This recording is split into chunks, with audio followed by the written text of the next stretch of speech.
Assalamualaikum warahmatullahi wabarakatuh. Alhamdulillah, ini kita masih bisa kumpul di ruangan ini. Terima kasih saya ucapkan. Jadi Bapak Ibu, kegiatan kita di siang hari ini adalah seminar disiplin positif. Jadi seminar temanya disiplin positif. Ini adalah salah satu materi di CDP calon guru putra yang harus disampaikan kepada seluruh majelis guru dan seluruh anggota sekolah sebenarnya, tenaga pendidik dan kependidikan. Jadi kegiatan kita nanti kita akan mempelajari seperti apa sebenarnya disiplin positif itu. Apakah semua yang kita lakukan selama ini sudah sesuai atau belum dengan filosofi Ki Hajar Dewantara? Semoga nanti setelah kita mempelajari ini kita bisa melakukan refleksi diri untuk kedepannya agar lebih baik. Untuk selanjutnya kita mohon sambutan dari Bapak Kepala Sekolah.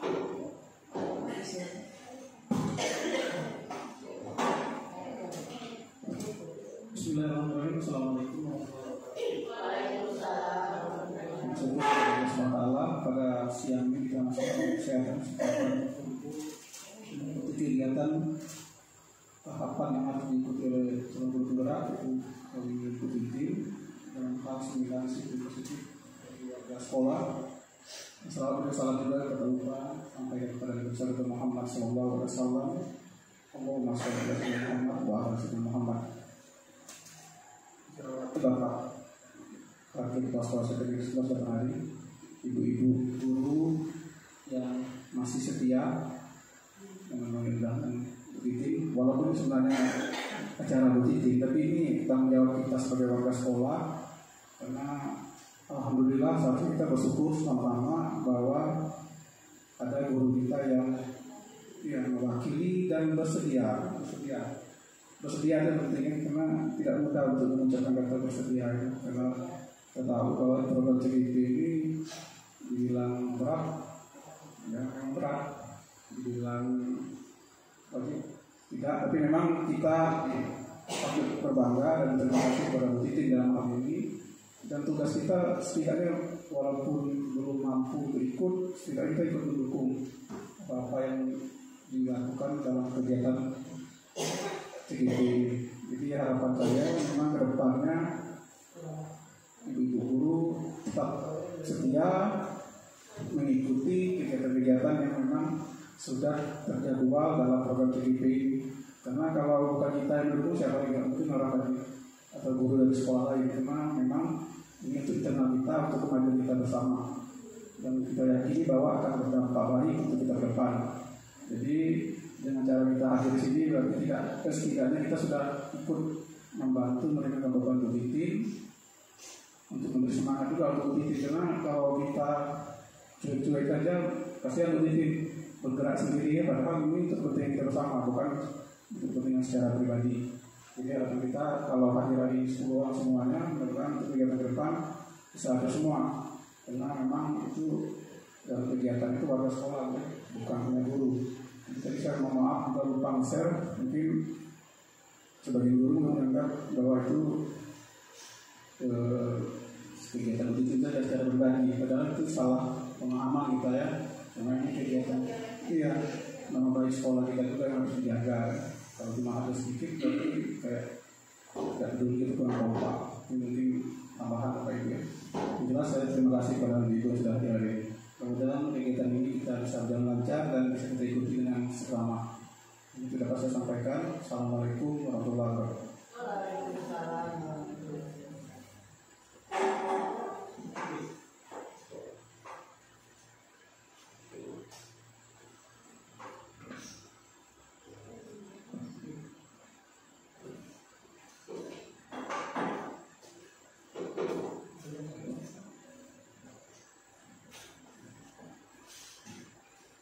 Baik Bapak Ibu, kita mulai saja.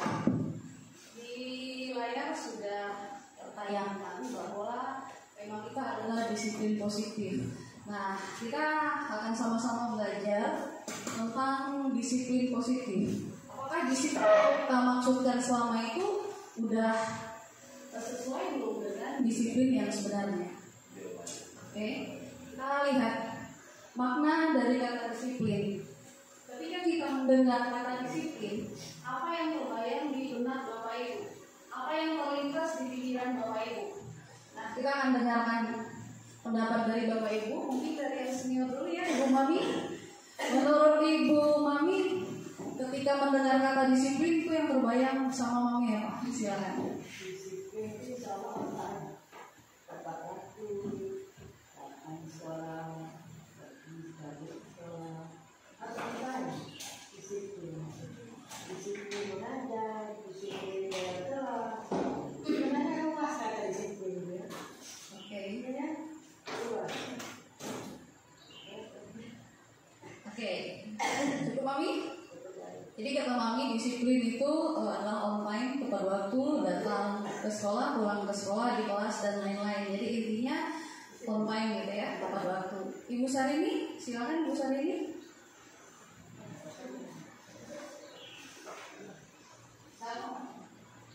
Sama dengan Mami? Oke. Ibu Tika? Mengikuti aturan-aturan yang sudah ditetapkan ya, ditetapkan sekolah.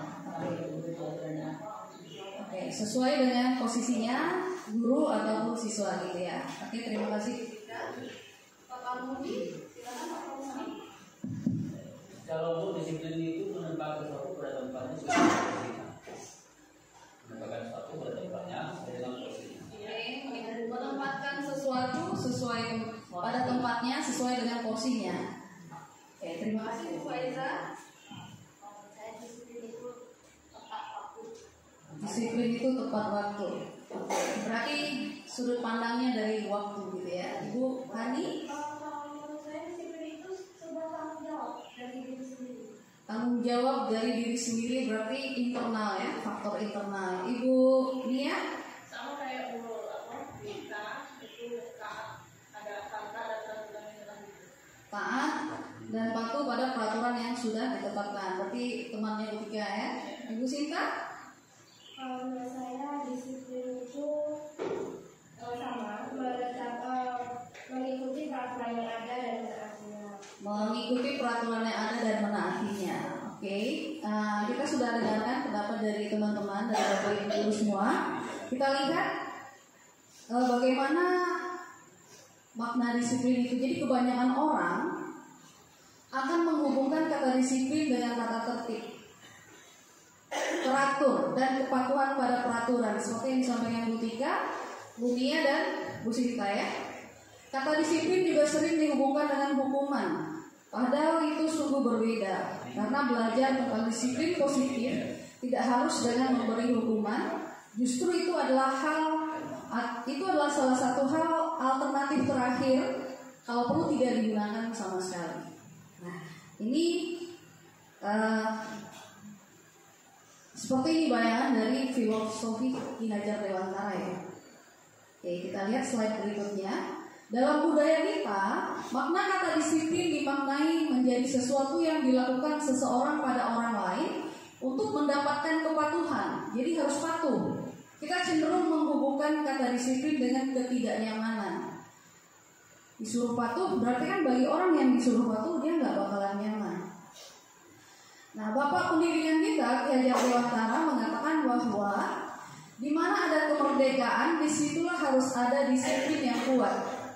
Sungguh pun disiplin itu bersifat self-disiplin, yaitu kita sendiri yang wajib kita dengan sekeras-kerasnya, tetapi itu sama saja, sebab jikalau kita tidak cakap melakukan self-disiplin, wajiblah penguasa lain mendisiplinkan kita, dan peraturan demikian itulah yang harus ada di suasana yang berbeda. Seperti itu menurut Ki Hajar Dewantara, dan disiplin itu bersifat berasal dari diri sendiri, seperti yang dikatakan Ibu Hani. Nah, jadi begitu cara pandang kita melihat kata disiplin gitu ya. Semoga kita bisa memaknai lah yang dimaksud disiplin oleh Ki Hajar Dewantara ini seperti apa. Kita next. Ki kita akan lihat bagaimana perbedaan antara hukuman, konsekuensi, dan restitusi. Ini yang sering kita dengar di sekolah adalah hukuman ya. Hukuman. Siapa yang tidak disiplin, melanggar disiplin, berarti dia akan kena hukuman. Nah, baca dan maknai bahan bacaan yang sudah disiapkan dan diskusikan bersama. Kebetulan saya sudah printkan. Tapi tidak per orang, biar emang tadi per satu meja juga.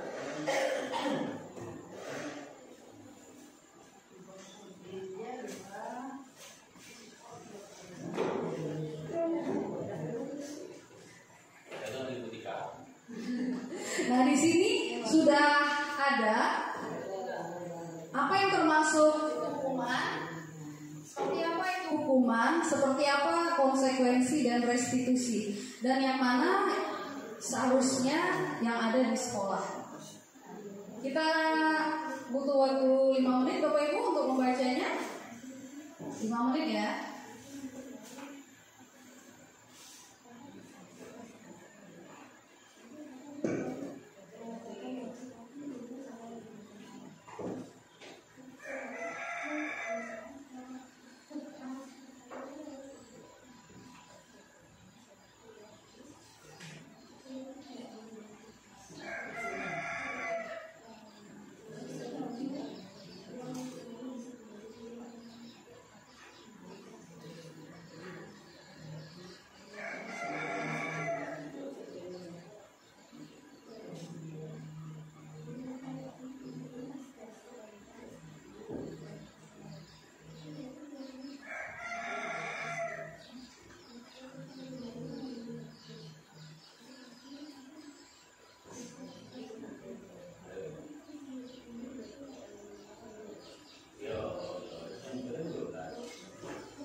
untuk mendidik anak itu. Jadi memang studi kalian memang untuk yang lebih tepatnya adalah di sini pilihan. Jadi ketika anak ada yang bersalah atau tidak ada yang tidak tepat dalam pelaksanaan pembelajaran di kelas, kita akan memberikan semacam pilihan berupa bentuk-bentuk yang memberikan manfaat ke anak itu. Misalnya kalau dalam membuat tugas tidak dilaksanakan, itu bisa dilakukan dengan pemberian tugas yang lain. Selain PR mungkin dikasih soal latihan atau satu. Mungkin pada dasarnya tujuannya harus sama dengan yang kita inginkan.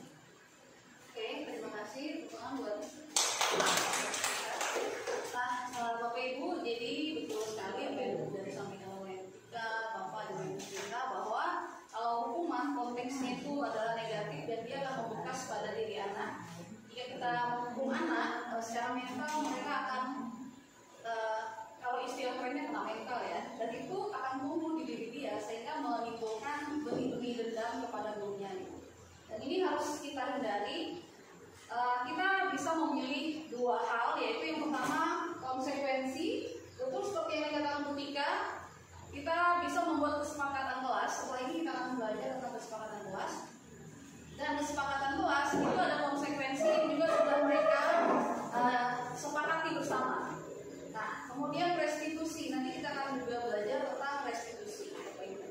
Di mana restitusi ini adalah anak itu sendiri yang akan memberikan solusi untuk masalah yang dia rasakan sendiri, yang dia alami sendiri. Tetapi guru di sini yang menghantarkannya sehingga dia menggapai yang namanya kesadaran. Oke, kita lanjut Bapak Ibu. Kayaknya mulai semester depan ngajarnya harus baik-baik. Karena hukuman yang kita anggap hukuman positif ternyata itu tidak ada Bapak Ibu. Misalnya terlambat membeli sampah, tetap saja walaupun positif untuk membersihkan lingkungan, tetap saja itu namanya hukuman. Jadi positif bagi kita yang menghukum, tetapi bagi anak dia akan tetap merasa mentalnya kena mental gitu. Tetapi kalau udah kayak gitu, udah bersih juga lingkungan kita ya. Nah, mungkin nanti kita lebih ke keyakinan kelas Bapak Ibu. Kita bisa membuat keyakinan sekolah dan juga keyakinan kelas. Nah, kita lihat keyakinan kelas dulu. Sebenarnya sudah dilakukan. Saya sendiri di awal semester sudah membuat kontrak belajar. Jadi dia kayak keyakinan kelas. Tetapi dalam penerapannya tidak maksimal karena angin-angin kayak yang di awalnya semangat, belakangannya akhirnya hilang gitu. Nah, jika kita kompak melakukan semuanya, saya rasa akan lebih hidup gitu bagaimana pelaksanaan keyakinan kelas ini. Keyakinan kelas berupa pernyataan yang universal. Jadi membuat keyakinan kelas harus memperhatikan ini. Dia keyakinannya itu pernyataannya itu universal. Pernyataan keyakinan kelas senantiasa dibuat dalam bentuk yang positif. Jadi kalimatnya kalimat positif. Bukan dilarang membuang sampah di sana gitu. Tapi kalimatnya nanti dibuat yang positif, bukan negatif. Keyakinan kelas hendaknya tidak terlalu banyak sehingga mudah diingat dan dipahami oleh semua warga kelas. Jadi membuatnya cukup 3 sampai beberapa 7 poin aja atau 6 poin saja.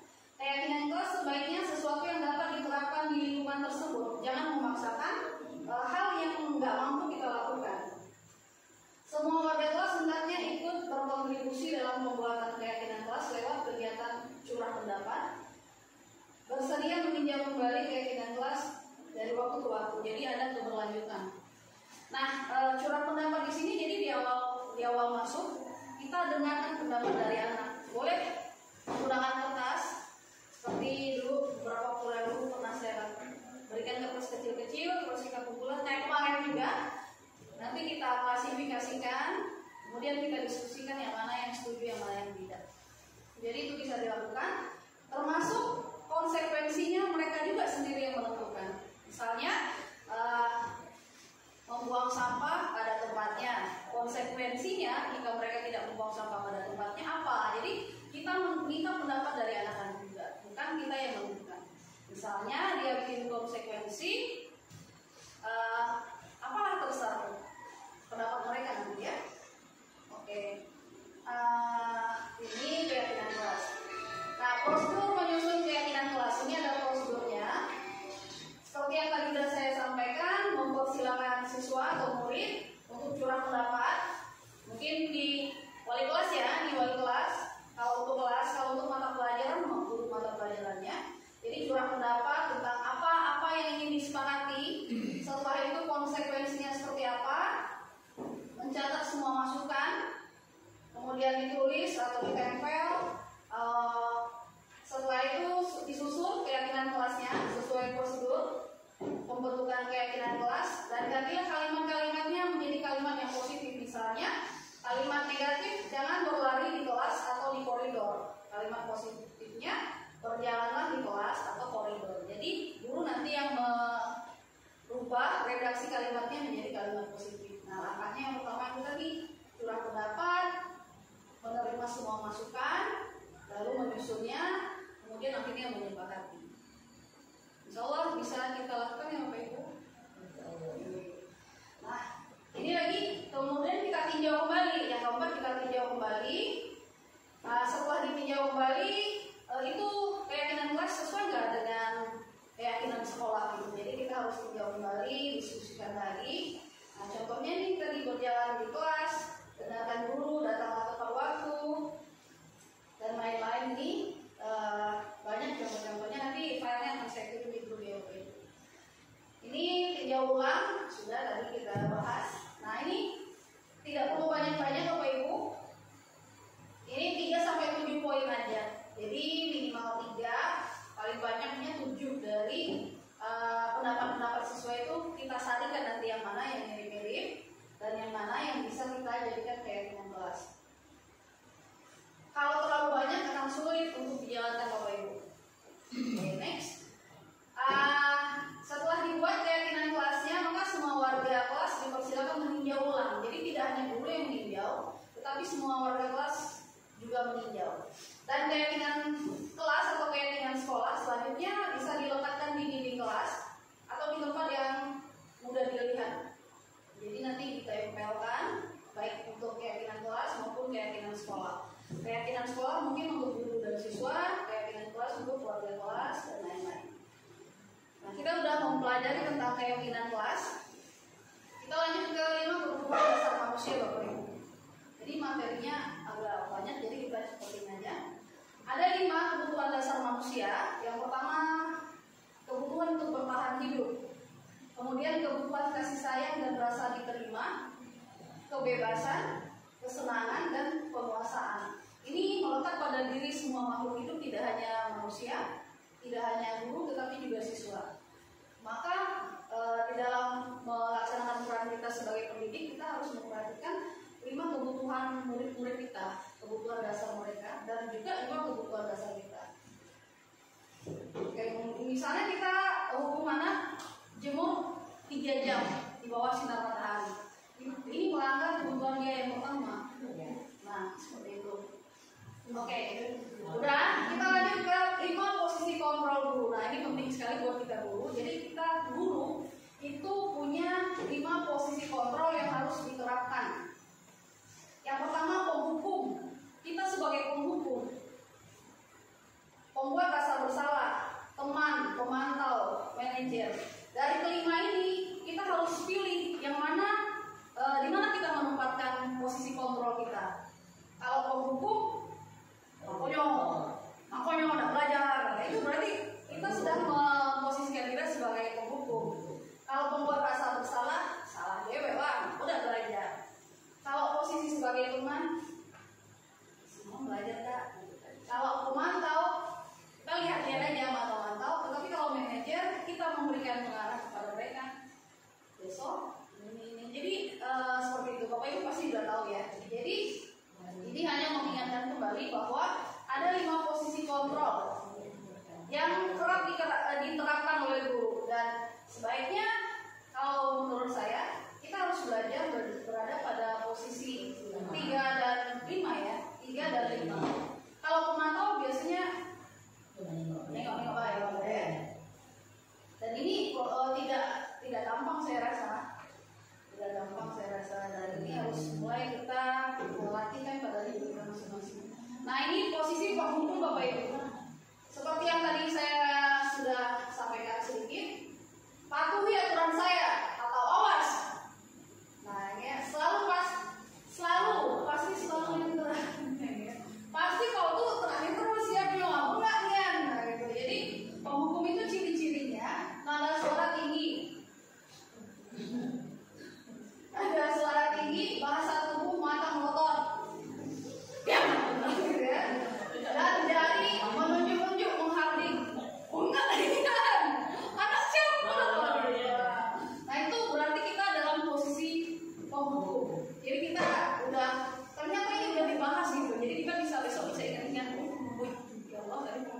Akhirnya mulai mengendur ya. Ini kalau bagi maksudnya pokoknya gini lah ya. Hasilnya kemungkinan murid marah dan menggentam atau bersifat agresif. Bisa jadi sesudah kembali duduk murid tersebut akan mencoret-coret bukunya atau meja tulisnya. Emang kelas banyak meja dicoret-coret ya. Tapi buruk lagi sepulang sekolah murid melihat motor atau mobil bapak ibu guru dalam kan menggores dengan tangan. Nah ini akibat dari guru memposisikan dirinya sebagai guru. Ya walaupun sebenarnya sering juga nih kita lakukan, mungkin depannya berusaha kita hindari ya.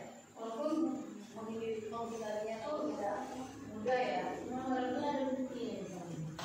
Iya, tadi kan tadi kan Rider itu masuk berangkat. Tadi kan maksudnya biasanya dia ada rawatnya berubah.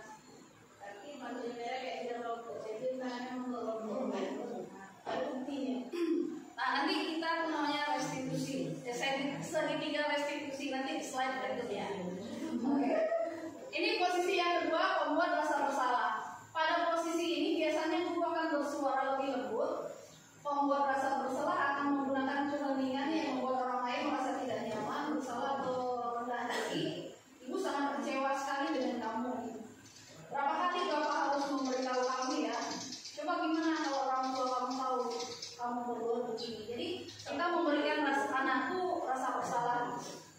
Nah hasilnya murid akan merasa bersalah telah mengecewakan ibunya. Kan kadang-kadang udah sadar ya mama kamu tuh nyari itu susah gitu kan.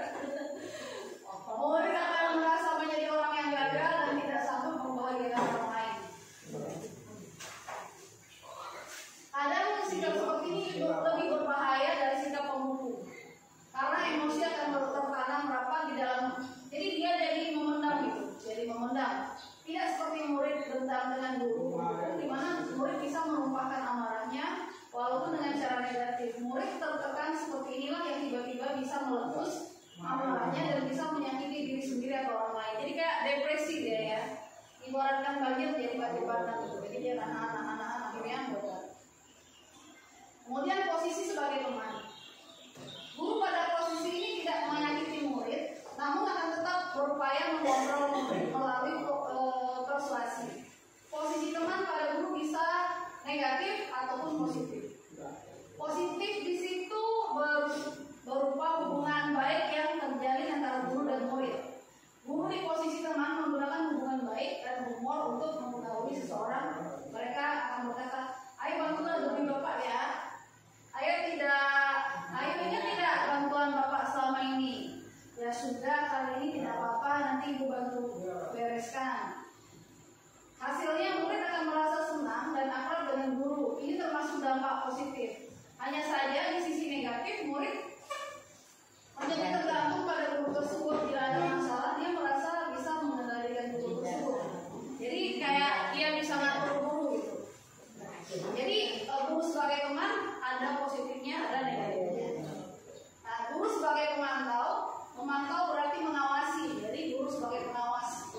Hasilnya murid memahami konsekuensi yang harus dijalankan karena telah melanggar salah satu peraturan sekolah. Guru tidak menunjukkan suatu emosi, jadi gurunya tuh nggak ada datar, kayak gitu kan. Nah, guru sebagai manajer. Malah tidak sebenarnya ya. Posisi terakhir adalah manajer, adalah posisi di mana guru berbuat sesuatu bersama dengan murid. Mempersilahkan murid mempertanggungjawabkan perilakunya, mendukung murid agar dapat menemukan solusi atas permasalahan sendiri, dan seorang manajer telah memiliki keterampilan di posisi teman maupun pemantau. Jadi teman dia bisa, pemantau dia bisa juga. Apa yang kita yakini? Nah, seperti ini kalimatnya. Hasilnya ini banyak ya, nanti saya bagiin aja. Hasilnya ya pasti lebih baik daripada posisi-posisi yang lain kan. Jadi manajer itu dia menguasai posisi sebagai teman, dia menguasai sebagai penonton juga. Lalu selanjutnya segitiga restitusi. Nah ini yang disampaikan oleh Ibu Syahrini tadi. Kita harus melakukan segitiga restitusi. Ada 3 sisi segitiga segitiga restitusi. Jadi ada 3 langkah-langkahnya. Jadi segitiga seperti ini ya. Nah, posisi yang paling bawah, yang dasar itu adalah menstabilkan identitas. Posisi yang segi yang sebelah kanan atau kiri memvalidasi tindakan yang salah. Yang ketiga menanyakan keyakinan. Nah, bagaimana kita menerapkannya? Menerapkannya seperti ini. Jadi kalau Radon tadi dia kayak berbohong gitu ya. Nah, maka kita panggil, akhirnya jujur, berarti udah ada kesadaran dirinya.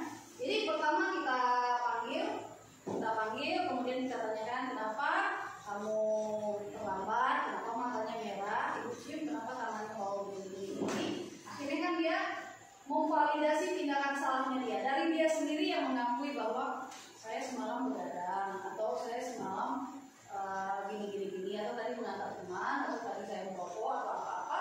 Baru menanyakan keyakinan, kita menanyakan kepada anak, menurut mereka apa yang harus dilakukan, solusi apa yang harus dia lakukan untuk dirinya sendiri untuk mengatasi masalah dia. Jadi Bu Harini, jadi menurut Radon, apa yang bagusnya Radon lakukan supaya Radon berubah? Saya dan main HP lagi kalau malam, atau nanti saya gini-gini. Jadi menemukan kesadaran atau solusi oleh anaknya sendiri. Nah, tugas kita adalah yang pertama menstabilkan identitas, menegakkan yang mana yang benar, yang mana yang salah. Kita mau ingatkan kepada mereka. Setelah itu validasi tindakan salah, kita harus meyakinkan bahwa yang dia lakukan itu keliru ya. Lalu menanyakan keyakinan, apa yang dia mau lakukan ke depan supaya yang salah ini tersolusikan. Jadi kayak guru BK semua kita jadinya ya. Guru BK udah ya. Kayak kemarin saya disuruh bikin video segitiga restitusi dengan siswa. Jadi ada modelnya Cika sama Fahri ya, sama Fahri udah dimasukkan ke LMS. Jadi Cika masalahnya dia sering terlambat karena ternyata emaknya sakit. Terus ya solusinya gini. Fahri terlambat karena sering tidak bawa PR karena dia main handphone. Jadi udah nanti saya kirimkan videonya. Jadi seperti itu. Nah, nanti diharapkan Bapak Ibu juga melakukan segitiga restitusi terhadap anak-anak yang kita yakini bermasalah gitu kan. Selama ini kan kalau dia bermasalah, kita udah kasih kita udah kasih cap bahwa dia itu bermasalah. Tetapi seharusnya kita melakukan segitiga restitusi, kita panggil dia, kita stabilkan identitasnya, kenapa itu terjadi, dan apakah dia yakin dengan hal itu sudah salah, dan seperti apa mencarikan solusinya. Yang solusinya berasal dari dia sendiri. Nah, ini penjelasannya sudah saya sampaikan. Menanyakan keyakinan. Terima kasih. Nah, Bapak Ibu, seperti itu yang bisa saya sampaikan untuk disiplin positif. Jadi ada beberapa hal yang betul-betul mendesak harus kita lakukan untuk menghadapi tahun ajaran baru ya Pak. Yang pertama, kita harus memaknai kata disiplin dan mengimplementasikannya dengan makna yang sebenarnya. Yang kedua, kita harus menghindari yang namanya hukuman, tetapi mengubah dengan konsekuensi dan restitusi. Selanjutnya, kita harus menyusun keyakinan kelas dan keyakinan sekolah juga. Jadi guru-guru juga bisa Pak. Misalnya kita nanti bikin keyakinan sekolah seperti apa, konsekuensinya seperti apa. Iya. Prosedur menyusun keyakinan kelas seperti ini, nanti saya kirimkan filenya. Lalu setelah keyakinan kelas ini untuk kebutuhan 5 posisi kontrol guru, kita sudah mulai harus berbenah untuk menguasai posisi kontrol yang seharusnya dimiliki guru dan yang mana yang harus kita hindari. Lalu ketika ada masalah dengan siswa kita harus mulai melakukan segitiga restitusi. Nah, dengan menerapkan ke beberapa poin tadi, mulai dari kebutuhan utama manusia, kemudian segitiga restitusi, keyakinan kelas, berarti kita sudah mulai melakukan disiplin positif, karena ini adalah bagian dari disiplin positif itu sendiri, Bapak Ibu. Oke, terima kasih. Itu saja yang bisa saya sampaikan. Semoga bermanfaat dan bisa kita terapkan ke depannya, karena saya rasa ini sangat penting ya. Kita melihat hari demi hari cara kita yang kurang sesuai gitu. Karena kita udah beda zaman juga dengan mereka. Bahasa-bahasa yang menurut mereka gaul, menurut kita itu tidak pantas diucapkan gitu. Sehingga itu kan menyulut emosi kita. Jadi penguasaan emosi juga mungkin harus kita perhatikan gitu. Terima kasih Bapak Ibu, hanya itu yang bisa saya sampaikan. Jika ada yang ingin ditanyakan, silakan Bapak Ibu. Pas ya? Baik, terima kasih atas kebersamaannya. Mohon maaf jika ada hal yang tidak berkenan. Selanjutnya nanti bisa kita terapkan bagaimana menerapkan restitusi dan lain-lain. Terima kasih atas waktunya. Assalamualaikum warahmatullahi wabarakatuh.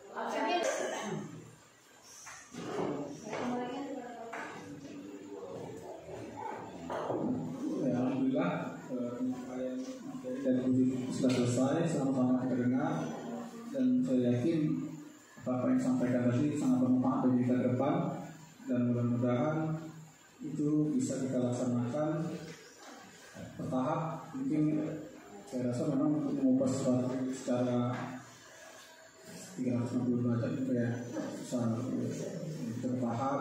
Untuk yang namanya karakter manusia itu kan ada proses, dan nanti bisa langsung kayak membalikan telapak tangan.